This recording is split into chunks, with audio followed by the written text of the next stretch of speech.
The Lucid Dreamer. I never used to care much about my dreams, but lately, they had become disturbingly vivid.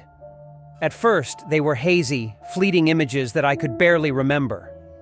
But over time, they grew clearer, more detailed, and I found myself recalling them with startling accuracy. It soon felt like I could control my actions within these dreams, like flipping a switch from autopilot to manual. I discovered this phenomenon was called lucid dreaming, and I was fascinated by it. A world with no consequences intrigued me. Determined to improve my control, I devoured every piece of information I could find about lucid dreaming. I had a knack for it and progressed quickly.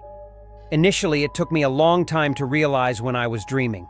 Once I did, the dreams would end almost immediately, and I'd wake up. But I kept practicing, grabbing sleep whenever I could.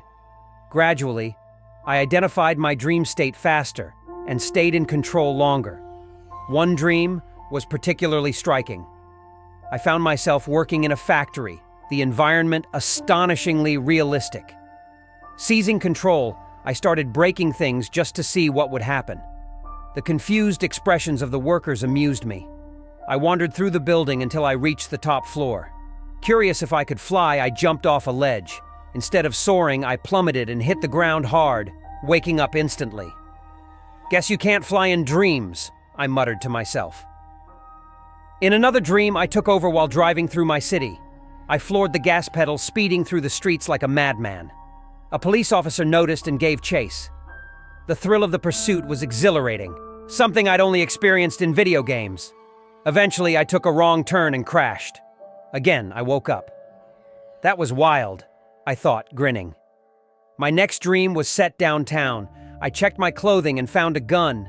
Deciding to have some fun, I walked to the local bank, the same one I frequented in real life. It looked exactly the same. I marched up to the teller and demanded all the money. When a security guard approached, I shot him without hesitation. Panic erupted in the bank. Moments later, police surrounded the building. I decided to have a shootout with them, firing until I was mortally wounded. As I woke up, I thought, that was intense. The morning after that dream, I glanced at the newspaper.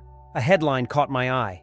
A man had a breakdown at work and committed suicide by jumping to his death 2 days ago. Another story reported a high-speed police chase ending in a fatal crash the previous day. I turned on the TV and saw a breaking news story. Someone had tried to rob a bank and was killed in a shootout with the police. A chilling realization washed over me. These events weren't just dreams. They were real. And I had not been lucid dreaming. Thank you for listening to this terrifying twist tale. Please support this channel by liking and subscribing.